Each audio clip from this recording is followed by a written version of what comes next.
የእህቴ ባል የፍቅር መልእክት ይልክልኛል። አንቺ ቆንጆ ነሽ፣ እወድሻለሁ፣ እፈልግሻለሁ ይለኛል። ዝም አልኩ። ሚስጥሩ ግን ይበላኛል። አንድ ቀን ለእህቴ እነግራታለሁ። በጥፊ ትመታኛለች እና ባለቤቴን እየወቀሰች ነው። ልቤን ሰበረች። ግን ማስረጃውን አሳይቻታለሁ እና ሁሉም ነገር ይለወጣል። ሰላም፣ ስሜ ኤሊዛ ነው። 22 ዓመቴ ነው። የምኖረው በካሊፎርኒያ አሜሪካ ነው። የዩኒቨርሲቲ ተማሪ ነኝ። ማንበብና መጻፍ ስለምወድ ስነ ጽሑፍን አጠናለሁ። መጻሕፍቶች የኔ ምርጥ ጓደኞቼ ናቸው። አንድ ቀን ደራሲ መሆንና ልብ የሚነኩ ታሪኮችን መናገር እፈልጋለሁ። የምኖረው ከእናቴ እና ከታላቅ እህቴ ከሃና ጋር ነው። አባቴ የ10 ዓመት ልጅ ሳለሁ ነው የሞተው። ስለዚህ ሃና እንደ ሁለተኛ እናት ትጠብቀኛለች። እሷ ደግ፣ ጠንካራ ናት እና ሁልጊዜ ትጠብቀኛለች። እንስቃለን፣ እናለቅሳለን እና ሁሉም ነገር እንካፈላለን።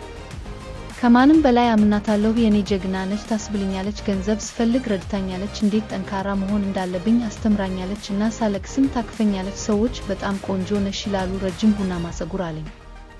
የአይን መነጽር እለብሳለሁ እና ቀላል ሜካፕ እወዳለሁ። ከኔ ላይ ያለ ሰማያዊ ቀሚሴን እወዳለሁ። አንዳንድ የዩኒቨርሲቲ ልጆች በጣም ያዩኛል። አንዳንድ ጊዜ ሊያናግሩኝ ይሞክራሉ። እችላለሁ እና ዝም ብዬ እሄዳለሁ። ሃና ጎበዝ ነች። በዩኒቨርሲቲው የታሪክ መምህር ነች። በግቢው በፍጥነት ትሄዳለች። ጥሩ ልብስ ለብሳ በሙሉነት ትናገራለች። በጣም እወዳታለሁ። ሲከተፍ ደህንነት ይሰማኛል። ሃና ጆንን አግብታለች። ፕሮፌሰርም ናቸው። በተመሳሳይ ዩኒቨርሲቲ ያስተምራል። በጭራሽ እንደማይናደድ ረጋ ብሎ ይናገራል። እሱ የተረጋጋ፣ ሁልጊዜ ጨዋ ነው። በየቀኑ ተመሳሳይ ቡናማ ሰዓት ይለብሳል። ልብሱ ሁልጊዜ ጥሩ ነው። ሰዎች ያከብሩታል። ምን አይነት ደግ ሰው ነው ይላሉ። እሱና እህቴ አብረው ይሄዳሉ። ፈገግ ይላሉ። ዝም ብለው ያወራሉ። እሱም ይሆናል።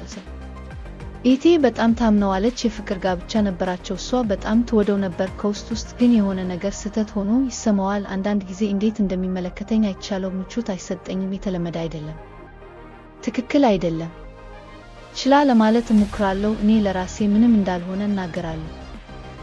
ግን አንድ ነገር ደህና እንዳልሆነ ልቤ ያውቃል። አንድ ቀን አልጋዬ ላይ ተቀመጥኩ። ስልኬ ይደውላል። የጆን መልእክት ነው። ዛሬ ቆንጆ ትመስያለሽ ብሎ ይጽፋል። ስለ አንቺ ማሰብ ማቆም አልችልም።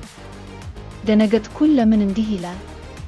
ምናልባት መልእክቱ የተላከው በስህተት ነው። መልስ አልሰጥም። ግን ብዙ መልእክቶች ይመጣሉ። ለራት እንገናኝ። ኤሊዛ፣ ተመሳሳይ ስሜት እንዳለሽ አውቃለሁ። ልቤ በፍጥነት ይመታል። ፍርሃት ይሰማኛል። ዝም እላለሁ። በማግስቱ ከትምህርቴ በኋላ ከክፍል ውጪ ይጠብቀኛል። ልዩ ነሽ ኤሊዛ ይላል። ትቼው ይሄዳለሁ። ከዚያም አበቦችን ይልካል። ከመኪናዬ አጠገብ ቆሟል። በግቢው አካባቢ ይከተለኛል። አንቺ ወጣት ነሽ፣ ቆንጆ ነሽ እና ባየሁሽ ቅጽበት የበለጠ በፍቅር ወድቃለሁ። አንቺን ብቻ ነው የምፈልገው። ከአንቺ ጋር ለዘላለም መኖር እፈልጋለሁ ይላል። ወደ መጸዳጃ ቤት እሮጣለሁ። አለቅሳለሁ። የተሰበረ ስሜት ይሰማኛል። እህቴን ከማንም በላይ እወዳታለሁ። እንደ እናት አሳደገችኝ። ልጎዳት አልችልም። ልቧን መስበር አልችልም። እንዳናግረው ያስገድደኛል። እኔም መውደድ አለብሽ ይላል። እህቷ ብትሆኝ ግድ የለኝም። ንግግሩ ያሳምነኛል። ውስጤ ተሰብሮ ይሰማኛል። ከዚያም አንድ ቀን ለእህቴ ሁሉም ነገር ለመንገር ወሰንኩ። እፈራለሁ፣ ግን ከእንግዲህ ልደብቀው አልችልም። እንዳትጠላኝ እፈራለሁ ወይም አታምነኝም። ስናገር አለቅሳለሁ። ድምጄ እየተንቀጠቀጠ ነው። ሁሉም ነገር ለሃና ልነግራት እፈልጋለሁ። ባልሽ ጥሩ ሰው አይደለም ማለት እፈልጋለሁ። የፍቅር መልእክት እየላከልኝ ነው። እየተከተለኝ ነው። እያስፈራኝ ነው። ፊቷን ስመለከት ግን አቆማለሁ። ፈገግ ብላለች። ደስተኛ ነች። እሷ እኔና ጆን ሊላ እንዴ ፈተት እያደረገች ነው። በቅርቡ እናት እንደመሆን ተስፋ አደርጋለሁ። አፌ ተዘግቶ ይቆያል። እጆቼ ቅዝቃዜ ይሰማቸዋል። ልቤ ከብዶኛል። ጆን ይፈልገኛል። ሃና ግን አታውቅም። ታምነዋለች፣ ትወደዋለች። ልቧን መስበር አልፈልግም። ፈገግታዋን ልወስድ አልፈልግም። ስለዚህ ዝም አልኩ። ህመሙን ወደ ውስጥ እሸከማለሁ። የጠፋኝ እና የፈራው ይሰማኛል። ማልቀስ እፈልጋለሁ። እኔ ግን ምንም አልናገርም። አመሻሹ ላይ ነው። ክፍሌ ውስጥ ተቀምጬ እያነበብኩ ነው። እናቴ አንዳንድ ፍራፍሬዎችን ለመግዛት ወደ ገበያ ትሄዳለች። በድንገት በሩ ሲንኳኳ ሰማሁ። ቀስ ብዬ ወደ በሩ ሄዳለሁ። ስከፍት ደነገጥኩ። ጆን ነው። ለምን እዚህ መጣ እላለሁ። አይቼሽ ልወድሽ መጣሁ ይላል። ከጭንቅላቴ እስከ እግር ጥፍሬ ድረስ ያየኛል። ፍርሃት ይሰማኛል። ከዚያም ኤሊዛ እወድሻለሁ ይላል። በጣም ቆንጆ ነገር ነሽ። በጣም እፈልግሻለሁ። የቀዘቀዘ ስሜት ይሰማኛል። እጆቼን ቀጠቀጡ። ጮኸለሁ። ውጣ። ጠጋ ብሎ ሄዶ እጄን ተወው ወይም ፖሊስ እደውላለሁ። ይፈራል። ወደ ኋላ ይመለሳል። እሺ ሄዳለሁ ይላል እና ከዚያ ይወጣል። ትቶ ይሄዳል። በሩን ዘግቼ ቆልፌዋለሁ። ወለሉ ላይ ተቀምጫለሁ። ልቤ በፍጥነት ይመታል። አለቅሳለሁ። በዚያ ምሽት መተኛት አልችልም። ስለ ሁሉ ነገር አስባለሁ። ልቤ ታመመ። እንደገና ለእህቴ መንገር እንዳለብኝ አውቃለሁ። እውነቱን ማወቅ አለባት። በሚቀጥለው ቀን ወደ ሃና ቤት እሄዳለሁ።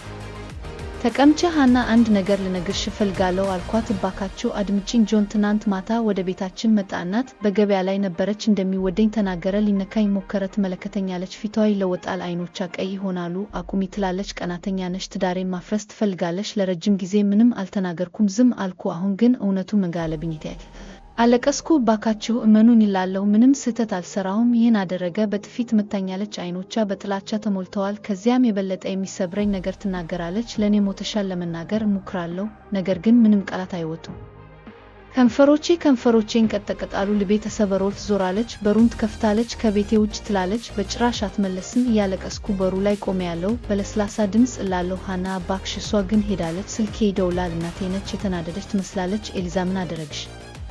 ሃና እያለቀሰች ነው። ጄንሰን ትዳራቸውን ለማፍረስ እየሞከርክ እንደሆነ ነግሮናል። ትወደዋለህ ይላል እንጂ በሌላ መንገድ አይደለም። ልቤ ይቆማል። እንባ ከዓይኖቼ ወረደ። እናቴ እላለሁ፣ ይዋሻል። መልእክቶቹን ልኮልኛል። ተከተለኝ።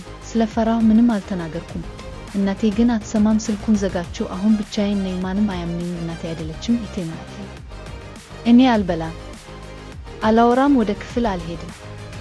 በሌሊት አለቅሳለሁ። በጣም ትንሽ ይሰማኛል። በጣም ተጎድቻለሁ። በመስታወት ውስጥ ተመለከትኩ እና አንድ ስህተት ሰርቻለሁ። በልቤ ውስጥ ግን እውነትን እንደተናገርኩ አውቃለሁ። አንድ ምሽት መተኛት አልችልም።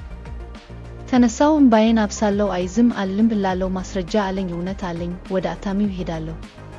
ጄንሰን የላከኝ መልእክት ሁሉ አትማለው። እኔ የምፈልጋችሁ መልእክቶች በሙሉ ሁላችሁም ቆንጆ መልእክቶች ናችሁ። ሁሉም ቅጽበታዊ ገጽታዎች፣ ወደ ክፍሌ የላከላቸው የአበቦች ፎቶዎች በሙሉ በሚቀጥለው ቀን ጠዋት እለብሳለሁ። በረዥም ትንፋሽ እወስዳለሁ። ወደ ዩኒቨርሲቲው ቢሮ እመራለሁ። እባካችሁ እርዳታ እፈልጋለሁ እላለሁ። ጄንሰን እሱ ነኝ የሚለው አይደለም፣ እየዋሸ ነው። እባክዎን ይህንን ይመልከቱ። የቢሮ ሰራተኞች ወረቀቶቹን ይወስዳሉ። ሁሉም ነገር አንብበዋል። ለተወሰነ ጊዜ ዝም ብለው ይቆያሉ። ከዚያም አንዲት ሴት ይህ ከባድ ነው አለች። እኛ እንመረምራለን። ከሁለት ቀን በኋላ ደወሉኝ። እናምንሃለን ይላሉ። ስለተናገርክ እናመሰግናለን። ደፋር ነበርክ። እነሱም ሃናን ብለው ይጠሩታል። ማስረጃውን ያሳያት። መጀመሪያ ላይ ሃና ዝም ብላለች። ሁሉም ነገር ታነባለች። ፎቶዎቹን ታያለች። መልእክቶቹን ትመለከታለች። እጆቿ ይንቀጠቀጣሉ። ፊቷ ገርጥቷል። በትንሿ ድምፅ ውሸታም ነበር አለችው። እንደምትፈልገው ተናገረ። አምላኬ ተሳስቻለሁ። እህቴን ጎዳሁ። ከዚያም ማልቀስ ጀመረች። ኤሊዛ በጣም አዝኛለሁ ትላለች። አላመንኩም። በጥፊ መታው። ልብህን ሰብሬያለሁ። አንድ ቀን ምሽት ሃና ወደ ክፍሌ መጣች። አይኖቿ ቀይ ናቸው። የደከመች ትመስላለች። የድሮ ቴዲ ድብ ይዛ ትይዛለች። እሷ ኤሊዛ የጄንሰን አሮጌ ስልክ አገኘሁ ትላለች። መልእክቶቹን አይቻለሁ። እህቴ ወደ እኔ መጣች። ተቀምጣለች። ማልቀስ ጀመረች። እባክህ ይቅር በለኝ ትላለች። ተሳስቻለሁ። አላንኩም እንጂ አንተ አይደለም። እኔም አለቅሳለሁ። አጥብቃ ታቀፈችኝ። እህቴ ብቻ አይደለሽም ትላለች። አንቺ እንደ ልጄ ነሽ። አፈቅርሃለሁ። ጎዳሁ። በድጋሚ በእውነት አዝናለሁ። ሃናም እወድሻለሁ እላለሁ። ሁሌም እወድሃለሁ። አንቺም እንደ እናቴ ነሽ። እንዴት እንደዛ ማሰብ እችላለሁ?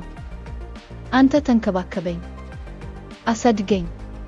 አንቺ እንደ እናቴ ነሽ። ስለ አንተ ክፉ ማሰብ ፈጽሞ አልችልም። ያን ያህል ቢያስገድደኝ እንኳን እንደዚያ ሊሰማኝ አልቻለም። አሁንም ከጎንህ ነኝ። ከዚያም ሁለታችንም ከልብ ጋር ብዙ አልቅሰናል። ሃና ጄንሰንን ትታለች። ፍርድ ቤት ሄዳ ፍቺ ጠየቀች። እሷም አይታ አታፍሪም አለችው። እህቴን ልትወስድ ሞከርክ፣ ልቤን ሰበረ። እንዳንተ ካለ ወንድ ጋር በፍጹም መቆየት አልችልም። ታመምኛለ። ጄንሰን ዝም አለ። እሱ ምንም አይልም።